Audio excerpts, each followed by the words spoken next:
Hello and welcome to the Amateur Austenite. My name is Frances Duncan. I am an author and the founder of the Jane Austen Society of New Zealand. My co-host is my friend Sian. Kia ora. And today we are discussing chapter 24 of Mansfield Park by Jane Austen. In chapter 24, Henry Crawford continues his pursuit of Fanny, starts to make little inroads, decides to stay indefinitely. William comes back to England and then in quick succession arrives at Mansfield, gets to go hunting with Mr. Crawford, and Mr. Crawford said, "You can use one of my horses the whole time you're here." Which is quite an offer. It is, and it says something about that. Sir Thomas knew the value of it more than his nephew, because only rich playboys really got to have hunters. They're very expensive animals. Normally you would not trust an unknown rider with one of your expensive horses. And there's no evidence at this point that William can ride well. Apart from his stories, his grand stories. But his stories are talking about riding mules and pack horses. So there's no evidence that he's actually capable of handling a hunter, which it's a different animal, it's a different beast. The chapter starts with Henry Crawford first checking that the coast is clear of the rest of his family, showing he is discreet and knows that what he's doing is wrong. Telling his sister his plan is to make Fanny Price in love with him. "I cannot be satisfied without Fanny Price, without making a small hole in Fanny Price's heart. He cannot be satisfied with both cousins." Mary says, "The truth is, she is the only girl in company for you to notice, and you must have a somebody. It is your own idleness and folly." He goes on about, "I was trying to please her and it wasn't working." And Mary goes, "Oh, this is what it is. Her not caring about you. That's what makes her attractive to you. She tries to speak for Fanny. I do desire that you will not be making her really unhappy. She is as good a little creature as ever lived and has a great deal of feeling. But then she leaves Fanny to her fate." This always reminds me of the book Dangerous Liaisons. I actually just read an article comparing the two. It is absolutely, it's the two of them, only slightly reversed. The Lothario and the Countess, and this innocent that succumbs to his wiles and ends up in a monastery. Not monastery, rather, a nunnery, I think. It's just exactly the same behaviours. He's doing this for his own entertainment. There's this element, I think, of self-deception. This is good for her to have this, know that somebody finds her attractive. But he's really just trying to justify keeping himself entertained and a challenge. He likes a challenge. And he's also realised she's now 18 and she is blossoming into a very pretty young woman. Whereas before she was always going to be outshadowed by her cousins and Mrs. Norris, who had, in Thomas's absence, held sway over constantly talking her down. She's now coming into her own. And she's now this really rather interesting character because she's not falling for him. Why not? It does make her fascinating. She is not like every other woman he has met. I believe Mary later tells Fanny that she had many friends who were dying for Henry. He is a charming gentleman. I've read a sequel where he does marry Fanny. It would be interesting to see where he would move to from here. I know what Jane Austen says about, but just how potentially could have developed if somebody else had written a sequel about it. Was this the making of it?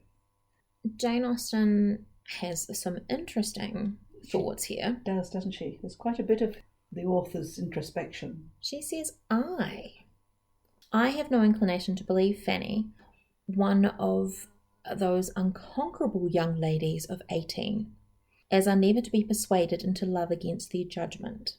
She thinks that had not Fanny's heart been guarded, in spite of there being some previous ill opinion of him to be overcome, had not her affection been engaged elsewhere, she probably would have fallen for him. And even so, she began to dislike him less than formerly. This is pointing to a particular idea, the Disney fantasy of mononormativity, that you can only love one person at a time. Because Fanny loves Edmund, therefore she is not capable of loving anybody else. We know demonstrably this is not true. You love people differently. You do. You see people who are traumatized when they're in relationships. They find themselves attracted to somebody else. They think they're a horrible person. This is a natural human response to be attracted to people. And you might fall in love with someone else. What you do about that is your choice. You can love someone and not act on it. You can act on it. You can leave the person that you currently love to be with the new person that you love. You can come to a different arrangement where maybe the three of you are all together. Who knows? But we have this really damaging myth that you are only capable of loving one person at once, and Jane Austen appears to buy into that. I'm not totally sure of that, because I think what she's also referring to is the fact that Fanny has observed his behaviour. But she does say, despite her previous ill opinion, had not her affection been engaged elsewhere? As far as Fanny was aware, there was no reciprocal relationship between her and Edmund. While she had a strong affection, loved Edmund, she was aware of his affection for Mary, and she didn't hold any particular hope of anything coming of it. So I don't necessarily think of it as being the reason why she couldn't have fallen for Henry at all, only in as much as she would be comparing him to Edmund, potentially. She was still free. She hadn't given herself up to no hope of a future or anything without Edmund. It's not like she was already married to Edmund and was being seduced. I wonder whether that is what she really meant. So you think that what she means is Henry Crawford will never stand up in comparison to Edmund? Or he's got a long way to go to prove it. So he's got a big hurdle to get over, particularly because of his previous behaviour. But it's not insurmountable if he's consistent. You talked about Fanny's love for Edmund not being reciprocated. I would say at that point Edmund didn't realise how he loved Fanny, because I think he was still starstruck by Mary's vitality. Fanny's starting to blossom. Now, up till now, Edmund's really only ever thought of Fanny as his little sister or his little cousin. And it would be creepy to be in love with his sister. Yes. At this point, Edmund is still not thinking of her as a love interest, but he does love her. I used to have a belief, I don't think it's what I believe anymore, that real love, I hesitate to say true love because that has other meanings, has to be reciprocated. That if you're thinking of love as like a ball, it's not something one person holds. It's something that like sits between the people. Therefore, unreciprocated love would be a ball that one person's holds as opposed to it being between them. Therefore, it's not real. I also think there's different types of love, and love can blossom over time. I don't think you can truly love somebody until you're a real friend, because then you've got to be able to accept the warts and all. And I think a lot of romantic love, you actually ignore those warts, potentially based more on lust and various other factors that might be going on in your life that makes you want to love that person. I truly believe Edmund loves Fanny. It does. Fanny. Again, because of her age and her maturity. I don't think there's any dreams of her marrying Edmund.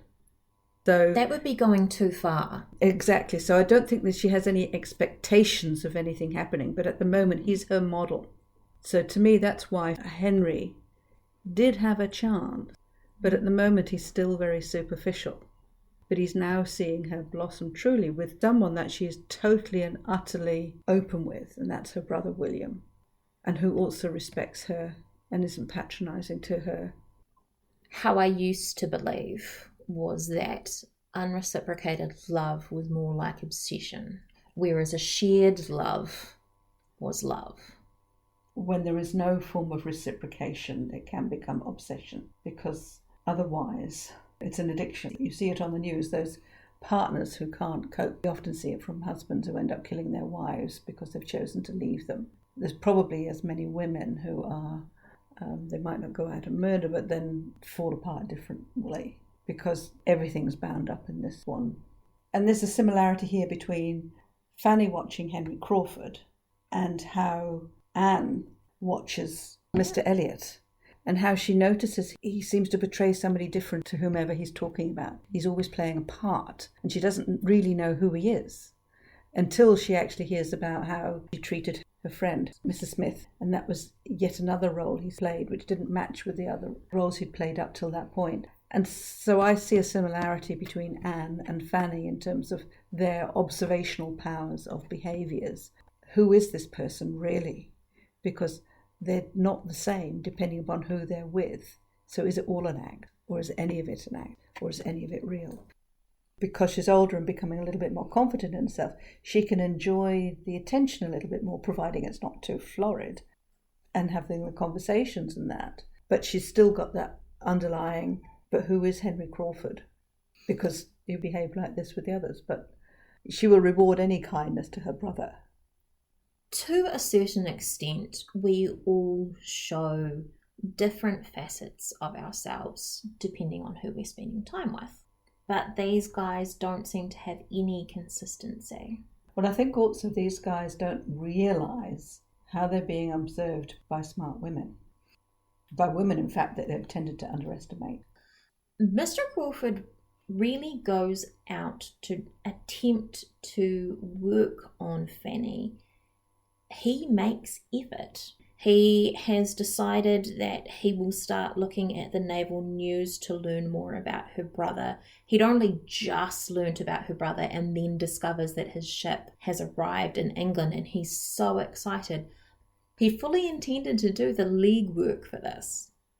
And he's got a lot of admirable qualities. I think if he ever found somebody he truly gave a damn about, and potentially he could have with Fanny. He isn't an indolent character. He's just a self-indulgent character. Mr. Rushworth's the indolent, and he's got no drive. But Henry Crawford and also Mr. Elliot, once his wife come along with the money and he had the money, he wasn't a wastrel. He didn't waste it. He looked after it. He was quite determined. They were not stupid. They were just very self-absorbed products of their upbringing, really. The other thing, of course, is that he would have had exposure to the Navy through his Admiral uncle. Yes, which is why he kept the naval news, which is how he knew that William's ship had come in. So he rushes up to tell Fanny the news. She's already got a letter from William telling her. William arrives. She's so excited. There's a beautiful scene of her waiting on the stairs. And the first minutes of exquisite feeling had no interruption and no witnesses. The two siblings are so happy to see each other, even though Mrs. Norris really wants to go and interfere. But both Sir Thomas and Edmund tell her to stay where she is. She's finally getting her comeuppance. And later on, she is again fidgeting about the room and disturbing everybody when William's trying to tell a story. Interestingly, she did the same thing when Sir Thomas came home. Yes, she did. I need to be the centre of attention. You're in the middle of a great story, but do you want some tea? Fanny had never known so much felicity in her life. Unchecked, equal fearless with a brother and friend. And they have so many of the same thoughts and memories, and they have the same opinions of people at Mansfield, except he has more noisy abuse of their Aunt Norris. It's been 7 years since Fanny and William have been together, and they have kept up their relationship by correspondence. Which, as we know, Jane also wrote many, many letters to her brothers who were in the Navy over the years. Francis and Charles were both in the Navy, one older and one younger. Yes. She remained close to them all the way through the life, as opposed to her relationship with her brother who was adopted into the Knight family, Edward. He obviously tried to keep a relationship, but was limited by his wife's, Elizabeth's, reluctance to share, which was very similar to the Dashwoods. So you've got all these parallels, I think, which come through. How you have this closeness, and you've got people that can remember your childhood with. She's had nobody to talk about her childhood with, apart from William. Can you remember when we were little and, your tooth fell out? It's the kind of thing that you do with people that are close family. I do it now when I go back and see my brother and sister. It's almost unthinkable now that you would spend 7 years away from your family, away from your country of origin that you still considered home. He's been living on a ship for 7 years. By the sounds of things, that ship has not come back to England. He's been to lots of other places, but he himself appears to have basically been from ship to Mediterranean to East Indies. And that's another interesting thing. He would have that in common, would be able to talk to Sir Thomas about his experiences in West Indies.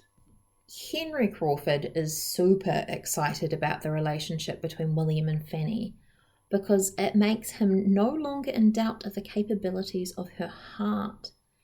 And to see her with such genuine love, he realizes that it would be something to be loved by such a girl. I think this is the first time he actually sees her for the treasure that she is. Instead of him making a hole in her heart like he plans, she does that to him. And completely and utterly unknowingly. His stay becomes indefinite.